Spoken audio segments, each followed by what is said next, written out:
बिस्मिल्लाहिर्रहमानिर्रहीम। अस्सलाम वालेकुम ऑल ऑफ़ यू। मेरा नाम रायनूर है और मैं आपको अपने यूट्यूब चैनल पे वेलकम करता हूँ। इस वीडियो में मैं आपके साथ चैप्टर 4 फर्स्ट ईयर का डिस्कस कर रहा हूँ और उसका जो लेक्चर नंबर 5 है वो बेसिकली आपके साथ डिस्कस कर रहा हूँ। इससे पहले इस चैप्टर पर 4 जो वीडियो है वो मैं बना चुका हूँ, तो इस वीडियो को उसके साथ ही आपने रिलेट करके देखना है। तो ये बेसिकली एंटी टेस्ट कोचिंग है, एंटी टेस्ट मटेरियल है और एंटी टेस्ट से रिलेटेड जो है वो आपको मैं टीच कर रहा हूँ। और अगर ये आप देखते हैं, मतलब इससे आपको इतना फ़ायदा होगा कि आप एफएससी के बाद जो एंटी टेस्ट देते हैं इंजीनियरिंग यूनिवर्सिटीज़ का, तो मैथ पोर्शन इंशाल्लाह आपका अच्छा होगा। सही है, मतलब इस हद तक आपकी तैयारी हो जाएगी कि आप वो अच्छे से अटैम्प्ट कर सकते हैं। ओके जी, तो इस लेक्चर में, लेक्चर नंबर 5 में बेटा हमने क्या पढ़ना है जी? रिमाइंडर थ्योरम पढ़ना है। अब एक्सरसाइज हम अगर चैप्टर के साथ इसको रिलेट करें, चैप्टर को भी साथ साथ हम देखते जाएं, तो चैप्टर ये एक्सरसाइज हम 4.5 पे आ गए हैं, जिसमें आपने रिमाइंडर थ्योरम पढ़ना है, फैक्टर थ्योरम पढ़ना है, फिर उसके बाद आगे जो है वो relation between roots and coefficients जो है, ये बेसिकली एक्सरसाइज 4.6 का टॉपिक है। तो ये 4.5 से रिलेटेड है। तो टेक्स्ट बुक्स जो है ना वो आपको फ़र्स्ट ऑफ ऑल आनी चाहिए। जब आप एंटी टेस्ट में अपीयर हो रहे हैं तो उससे पहले आपको जो टेक्स्ट बुक्स हैं उसके बेसिकली थ्योरी हर तरह से वो आपकी तैयार होनी चाहिए बुक्स, और फिर ही आप जो एंटी टेस्ट के क्वेश्चंस हैं वो अच्छे से अटैम्प्ट कर सकते हैं। तो आइए जी स्टार्ट करते हैं ये वीडियो। रिमाइंडर थ्योरम क्या है जी? F of x is equal to X minus A into Q of X plus R. ये जो इक्वेशन है ये कैसे बनी है? यहाँ पर जो एक्स माइनस ए है बेसिकली डिवाइज़र है, क्यू ऑफ एक्स जो है वो कोशेंट है, और आर जो है वो रिमाइंडर है, और एफ ऑफ एक्स जो है ये डिविडेंड है। जैसे मैं आपको एक एग्जांपल से बताऊं कि मैं 9 को 2 से डिवाइड कर रहा हूँ, 2 4 jar 8।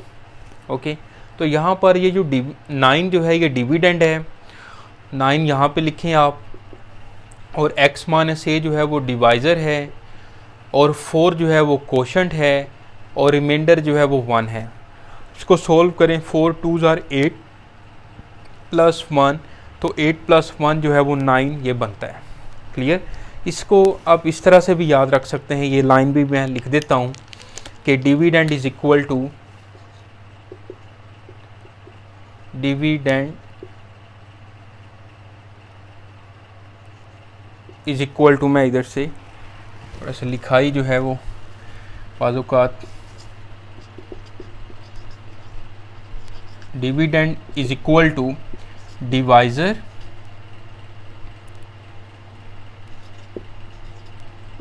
Multiply by quotient multiply by quotient और प्लस रिमाइंडर। ठीक है जी, यानी कि ये लाइन बहुत इम्पोर्टेंट है। अगर रिमाइंडर जो है वो 0 आ जाए, ठीक है जी, तो ये एक फैक्टर थ्योरम बन जाता है। ओके, रिमाइंडर जिसमें 0 आता है, बाकी वो आगे फैक्टर थ्योरम मैं आपको बताता हूँ। अच्छा जी, अब इससे रिलेटेड जो क्वेश्चन है, रिमाइंडर थ्योरम बेसिकली जब भी कोई डिवाइज़र किसी पॉलिनोमियल को डिवाइड कर रहा है, ठीक है जी, तो रिमाइंडर कुछ भी आ सकता है। ओके, और यहाँ पर आप जो है वो कह सकते हैं कि जो एफ ऑफ ए होता है वो इज़ इक्वल टू आर होता है। F of A is equal to R. Okay, यानी कि ये वाली भी आपने बुक पे पढ़ा होगा कि जब मैं डिवाइज़र से एक्स की वैल्यू इसमें पुट करता हूँ, मतलब डिवाइड करते हैं, तो F of A is equal to R आ जाता है। अब इसी से रिलेटेड ये क्वेश्चन है। क्वेश्चन देखें, व्हेन लिखा हुआ है कि when p of x is equal to -3x की power 4 plus x cube minus 2x square plus x minus 1 is divided by x minus a, then remainder is. आपने क्या करना है कि ये जो जिससे आप डिवाइड कर रहे हैं एक्स माइनस ए, एक्स माइनस 1, यहाँ से आप x की वैल्यू निकालें और इसमें पुट कर दें, तो जो आंसर आएगा वो इसका रिमाइंडर होगा। जैसे मैंने ऊपर लिखा कि f of A is equal to are होता है। अब जिससे आप डिवाइड कर रहे हैं x माइनस 1 से, इसको मैं x माइनस ए से कंपेयर करूँगा। जब आप बुक वाले क्वेश्चन भी देखें, एग्जाम्पल्स देखें, तो वो इसी तरह से ही सोल्व करते हैं। x माइनस ए, तो a की वैल्यू यहाँ से हमें क्या मिलेगी, 1 मिलेगी। अब अपने माइंड में भी कर सकते हैं कि x minus 1 is equal to 0 करें और x की वैल्यू क्या मिलेगी, 1, वो इसमें आप पुट कर दें। ऐसे भी कर सकते हैं, क्योंकि MCQ है तो वर्किंग कोई इशू नहीं है। तो 1 आप इसमें पुट कर दें, तो ये बनेगा P of 1 is equal to -3 into 1 की पावर 4 प्लस 1 की पावर 3 माइनस 2 इंटू 1 का स्क्वेयर प्लस 1 माइनस 1। अब डायरेक्ट जो है वो इसका 4 क्यूब स्क्वेयर पावर भी लेके डायरेक्ट भी लिख सकते हैं। अगर 4 पावर है तो वो 1 ही रहेगा, तो -3 आ जाएगा, ये +1 आ जाएगा, -2 आ जाएगा और +1 -1 से कैंसिल हो जाएगा। ठीक है जी, यह बन जाएगा -3 -2 -5, -5 + 1 कितना होगा, -4। तो इसकी जो करेक्ट ऑप्शन बनेगी वो बनेगी चार्ली। ठीक है, बहुत आसान ये कॉन्सेप्ट है, कोई मुश्किल नहीं है, और ये आपने मैट्रिक ओ लेवल में भी पढ़ा हुआ है, remainder theorem, factor theorem. Okay जी, अब चलते हैं बेटा नेक्स्ट। हमारा जो टॉपिक है जी वो है फैक्टर थ्योरम। फैक्टर थ्योरम में ये होता है कि हमेशा रिमाइंडर हमें 0 आएगा। Factor f of a is equal to r is equal to 0। जैसे मैं आपसे कहूँ कि आप 8 के फैक्टर बताओ, तो 8 के फैक्टर क्या होंगे, 1 2 4 और 8 खुद भी, यानी कि 1 2 4 और 8 को कंप्लीट डिवाइड करते हैं, जिसमें रिमाइंडर जो है वो 0 आता है। ओके, तो ये उसको कंप्लीट डिवाइज़र जो है वो डिविडेंड को कंप्लीट डिवाइड करता है, तो यहाँ पर जो रिमाइंडर है वो बेसिकली 0 हो जाता है।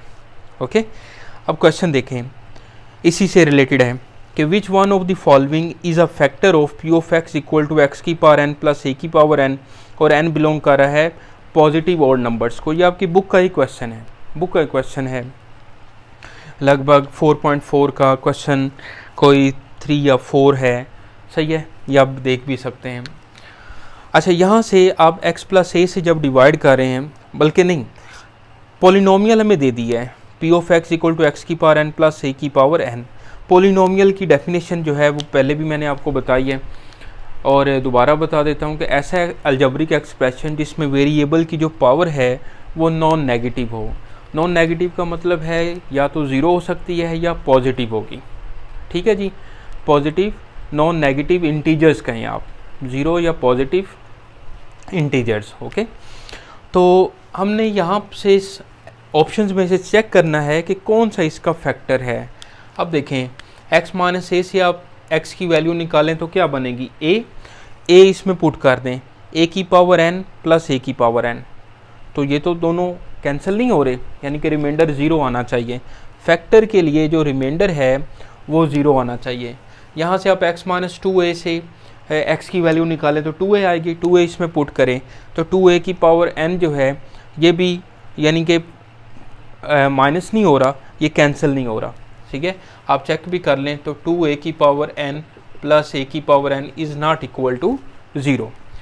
अब आप x प्लस a से x की वैल्यू निकालें माइनस a इसमें आप पुट कर दें, यानी कि p ऑफ माइनस a की whole power n plus a की पावर n। अब देखें, जब n जो है वो ऑड है तो ऑड पावर होगी तो ये माइनस तो चेंज नहीं ना होगा, -1 की पावर ऑड हो तो वो -1 ही रहता है, वो नेगेटिव ही रहता है, तो ये -a की पावर n ही रहेगा और प्लस a की पावर n कैंसिल हो जाएगा, तो आंसर जो है वो 0 आ रहा है। तो जब रिमाइंडर 0 आ रहा है तो हम कह सकते हैं कि जो x प्लस a है वो इस पॉलिनोमियल का फैक्टर है। ओके, समझ आ रही है आपको? तो चार्ली ऑप्शन बेसिकली इसकी करेक्ट ऑप्शन है। ओके, चलते हैं जी अब नेक्स्ट क्वेश्चन पे। तो साथ साथ रहने आप लोगों ने x minus 2 and if x minus 2 and x plus 2 are the factors of x की power 4 minus 13x square plus 36 then depressed equation is. तो इसके डिप्रेस्ड इक्वेशन के लिए इस एक्सरसाइज के जो लास्ट क्वेश्चंस हैं वो बाय सिंथेटिक डिवीजन आप सॉल्व करते हैं, यानी कि x की वैल्यू 2 आप इसमें पुट करें तो आंसर तो 0 आ जाएगा क्योंकि ये इसके फैक्टर्स हैं।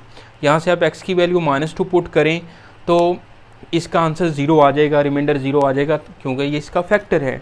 लेकिन आपको पता है कि पॉलिनोमियल की जितनी पावर होती है उतने ही उसकी रूट्स होती हैं, उतने उसके आंसर्स आते हैं। तो यहाँ पर पावर 4 है तो बाकी इसके 2 आंसर्स आने हैं, 2 रूट्स इसकी हमें मिलनी है अभी। तो वो जो बेसिकली जो 2 रूट्स की जो इक्वेशन बनेगी उसको डिप्रेस्ड इक्वेशन कह रहे हैं और वो हमने फाइंड करनी है। तो हम इसको बाय सिंथेटिक डिवीजन जो है वो सॉल्व करेंगे। बाकी ये समझाने के लिए मैं हर स्टेप लिखता हूँ ताकि आपको याद रहे, बाकी आप जल्दी से भी कैलकुलेशन इसकी कर सकते हैं। तो सबसे पहले तो जो पॉलिनोमियल है जिसको सिंथेटिक डिवीजन से आपने सॉल्व करना है उसको जो है वो डिसेंडिंग ऑर्डर में होना चाहिए, यानी कि बड़ी पावर वाली जो वैल्यू है वो पहले होनी चाहिए, फिर उससे छोटी, फिर उससे छोटी। जब वो डिसेंडिंग ऑर्डर में होगी तो फिर उनके आप कोफिशिएंट्स लिखें। जैसे x की पावर 4 का कोफिशिएंट 1 है, इसके बाद x क्यूब नहीं है तो x क्यूब का कोफिशिएंट आप लिख दें 0, फिर उसके बाद x स्क्वायर का कोफिशिएंट -13 और फिर आ जाएगा x स्क्वायर के बाद जो है वो x नहीं है तो x का कोफिशिएंट आ जाएगा 0 और फिर कांस्टेंट आ जाएगा 36। इसको सॉल्व करें, ठीक है। अब जो फर्स्ट एलिमेंट है ना इसके नीचे आप 0 लिख दें। अब x-2 से x की वैल्यू निकालें तो क्या आएगी 2, वो यहाँ पे लिख दें आप। अब इसको इन दोनों को ऐड करें, 1 + 0 1, इन दोनों को मल्टीप्लाई करें तो 1 2 ज़ार 2, 0 + 2 करें 2, इन दोनों को मल्टीप्लाई करें 2 2 ज़ार 4, यहाँ पे लिखें। -13 + 4 करें तो -9, ओके। फिर -9 को 2 से मल्टीप्लाई करें, यहाँ पर लिखें -18, ओके। अब -18 + 0 किया तो -18, -18 को 2 से मल्टीप्लाई करें तो -36 आ जाएगा।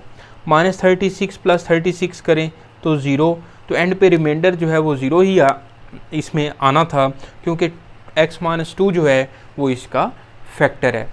अब बेटा यहाँ पर क्वेश्चन ख़त्म नहीं हुआ, अब ये ना समझे कि हो गया क्वेश्चन, अभी तो हमने वो डिप्रेस्ड इक्वेशन फाइंड करनी। अब x+2 पे भी हमने चेक करना है और x+2 पे भी हमने यहाँ पर 0 लिखना है और x की वैल्यू यहाँ से निकालें। x+2 को आप = x-1 करें या जस्ट आप जो है वो झटका तरीका लगाएं, इसको = 0 करें तो -2 यहाँ पे लगा लें। अब इनको ऐड करें, 1 + 0 1, 1 × -2 ओके। इन दोनों को ऐड करें, 2 - 2 0, 0 × -2 0, ओके। -9 + 0 -9, -9 को अब -2 से आप मल्टीप्लाई करें तो ये आ जाएगा 18, ओके। इन दोनों को ऐड करें 0, ओके। तो ये आपके पास देखें तो रिमाइंडर जो है वो 0 आ रहा है, ओके। अब ये जो कोफिशिएंट्स हैं बेसिकली ये आपके डिप्रेस्ड इक्वेशन हैं। ये x² का कोफिशिएंट है, ये x का कोफिशिएंट है, ये -9 जो है वो ये c की वैल्यू है। तो ये बेटा आपकी डिप्रेस्ड इक्वेशन है जिसमें x² -9 = 0 होगा। और आपको पता है कि जिसमें b 0 हो जाए क्वाड्रेटिक इक्वेशन में, b x का कोफिशिएंट b भी 0 हो जाए तो उसको आप प्योर क्वाड्रेटिक कहते हैं। तो ये आपके पास x² -9 जो है ये आंसर बनेगा, बीटा बनेगा, ठीक है बेटा। तो इस तरह से ये वाला क्वेश्चन जो है वो मैंने आपको सिखाया, पढ़ाया। उम्मीद है कि आपको समझ आ रही होगी, ओके। बड़े इजी क्वेश्चन है ये। इसके लास्ट वाले क्वेश्चंस आपको जिसमें p और q की वैल्यू, a और b की वैल्यू फाइंड करनी होती है तो वो आपको आने चाहिए। बड़े आसान जो है वो MCQs हैं, बनाए जा सकते हैं, तो आपने उसकी प्रैक्टिस करनी है। अब नेक्स्ट देखें जी क्वेश्चन, इस क्वेश्चन पर आएँ। when p of x is equal to 2x की power 4 -3x³ + x² + 2x - p is divided by x-2, remainder 4 है, then value of p is, okay. अब देखें रिमाइंडर हमें दे दिया है 4, यहाँ से आप x की वैल्यू निकालें 2 इसमें पुट करें तो जो p of 2 होगा वो रिमाइंडर है और p of 2 की जगह पे हमने लिखना है 4, क्योंकि शुरू में मैंने आपको बता दिया है कि जो f of a है वो = r होता है। तो यहाँ पर आप x की जगह पे 2 पहले पुट करें तो ये आ जाएगा आपके पास p of 2, तो 2 × 2 की पावर 4 -3 2 की पावर 3 और 2 का स्क्वायर प्लस 2 × 2 और -p। इसको सॉल्व करें। p of 2 की जगह पे बेटा हमने क्या लिखना है 4, क्योंकि उसका जो रिमाइंडर है वो हमें 4 दिया हुआ है। तो इसकी जगह पे लिखें 4, 2 की पावर 4 16, 16 2s आर 32, 2 की पावर 3 8, 8 3s आर 24, प्लस 2 का स्केयर 4 प्लस 4 माइनस p। ठीक है, इसको सॉल्व करें। 32 प्लस 8 40, 40 में से 24 माइनस करें तो 16 आ जाएगा। 4 इज इक्वल टू 16 और माइनस p को इधर ले जाएं आप, तो ये बन जाएगा p is equal to 16 minus 4, तो 12 इसका आंसर बन जाएगा। यानी कि माइनस p इधर जाके प्लस हो जाएगा और 4 इधर आके माइनस हो जाएगा। कैलकुलेशन के आप मास्टर हैं, सही है। तो मुझे आप कह रहे होंगे सर जी ये कर लेंगे हम, तो बाकी ये है कि 12 इसका आंसर है बेटा, तो डेल्टा ऑप्शन इसकी करेक्ट ऑप्शन है। ठीक है, तो बड़े इंपॉर्टेंट ये क्वेश्चन है, कोई टेंशन वाली बात नहीं है, इसको अच्छे से आपने समझना है। ओके, तो अब आगे आ जाएं। यहाँ तक जो है ये चैप्टर हमारा 4.5 तक हम पहुँच गए हैं। अब स्टार्ट करते हैं जी 4.6 और ऑनवर्ड आगे चलते हैं। टॉपिक का नाम है जी relation between roots and coefficients of quadratic equation. Quadratic equation है जी ax square plus bx plus c is equal to 0, आपको पता है, और अल्फ़ा बीटा इसकी रूट्स हैं, अल्फ़ा बीटा इसकी रूट्स हैं, लेट की हुई हैं। यहाँ से जो सम ऑफ रूट्स हैं s is equal to alpha plus beta is equal to minus b over a होता है, और प्रोडक्ट ऑफ रूट्स जो है वो c ओवर a होता है। ये कैसे आता है ये भी आपको पता है, ये उसमें इसी एक्सरसाइज में ये प्रूव भी किया हुआ है। जब हम क्वाड्रेटिक फार्मूला लाते हैं x is equal to minus b, तो इसकी दो रूट्स मैं ले लेता हूँ।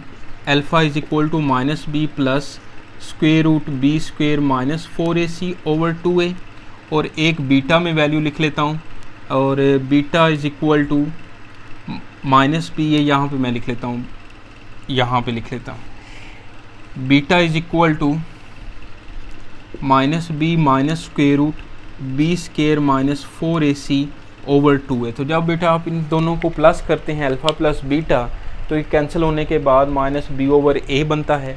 जब इन दोनों को आप मल्टीप्लाई करते हैं तो c ओवर a बनता है। इसका प्रूफ बुक पे भी लिखा हुआ है, तो अब दोबारा समझाने की ज़रूरत नहीं है। ओके, अच्छा जी, तो इसका वैसे जब चैप्टर 4 मैंने 4.6 करवाया हुआ है आपके पास, अब वीडियोस में पढ़ा हुआ है मेरा चैप्टर 4, यानी कि उसको कंप्लीट किया हुआ है, 4.9 तक वो कंप्लीट है, तो उसमें भी आप ये देख सकते हैं मैंने प्रूफ करवाया हुआ है। तो ये है जी sum of roots minus b over a, product of roots c over a। आप इसको ऐसे भी याद रख सकते हैं कि minus coefficient of x over coefficient of x square, और यहाँ पर constant term over coefficient of x square, इस तरह से भी आप इसको याद कर सकते हैं। अब नीचे मैंने एग्जांपल लिखी कि 5x square plus 6x minus 8 is equal to 0 है, तो इसका सबसे पहले आप सम ऑफ रूट्स अगर बताएं तो माइनस b ओवर a, तो माइनस 6 ओवर 5 आ जाएगा। b की वैल्यू यहाँ पर क्या है, 6 है। ओके, और प्रोडक्ट ऑफ रूट्स क्या है, c ओवर a, तो c की वैल्यू माइनस 8 है और a की वैल्यू यहाँ पर 5 है। ओके, ये मैंने एक एग्जांपल जो है वो भी बता दी ताकि आपको ये अच्छे से याद हो जाए। अब चलते हैं जी पॉलिनोमियल फंक्शन पे, यानी कि ये जो ये लिखने लगा हूँ ये आपकी बुक पे नहीं है। पॉलिनोमियल फंक्शन लिखा हुआ है लेकिन उसके सम ऑफ रूट्स और प्रोडक्ट ऑफ रूट्स नहीं लिखी हुई। इससे रिलेटेड भी क्वेश्चन जो है वो पूछा गया है, तो ये मैं आपको बताता हूँ। आपको पता है जी कि पॉलिनोमियल फंक्शन बेसिकली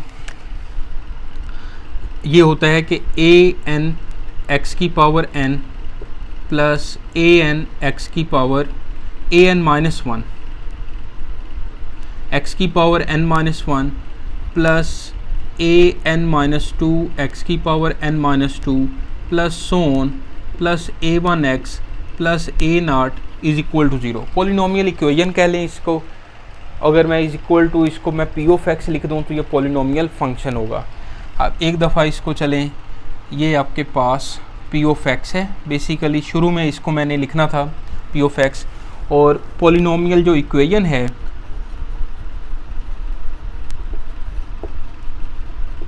वो बन जाएगा इज इक्वल टू 0 कर लें, an x की power n plus an minus 1 x की power n minus 1, an minus 2 x की power n minus 2 plus so on plus a1x plus a0 is equal to 0। और यहाँ पर आपको पता है कि an is not equal to 0 होता है दोनों में, और n जो है वो इसकी डिग्री है, मैक्सिमम जो पावर है वो डिग्री है, और n यहाँ पर जो है वो नॉन नेगेटिव इंटीजर होता है, और ए एन जो है वो इसका लीडिंग कोफिशेंट है, और A N -1 A N -2 A Son A one और ए नॉट जो है ये इनके कोफिशेंट्स हैं, और ये रियल नंबर्स होते हैं।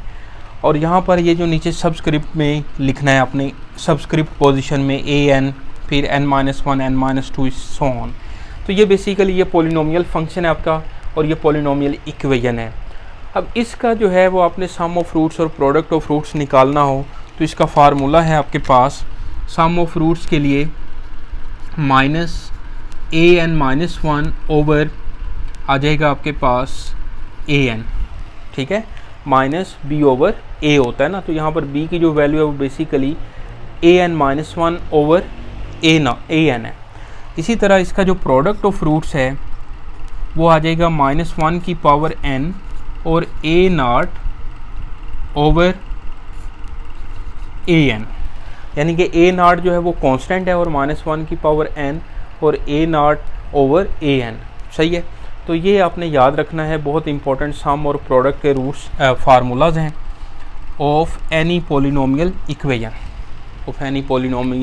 इक्वेशन, तो इसको अच्छे से पढ़ें आप, ओके।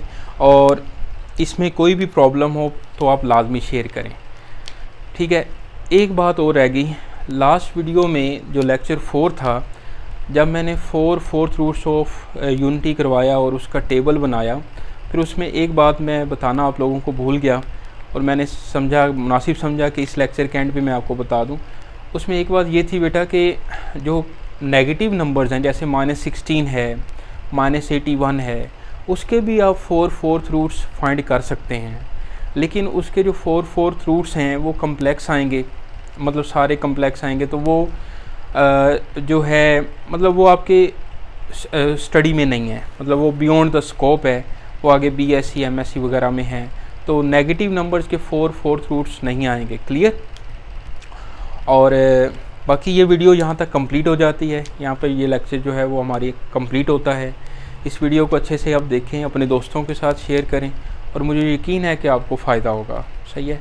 वीडियो अच्छी लगे तो दोस्तों के साथ शेयर करें, और दुआ में याद रखें, रायनूर को इजाज़त दें। अल्लाह निगहबान।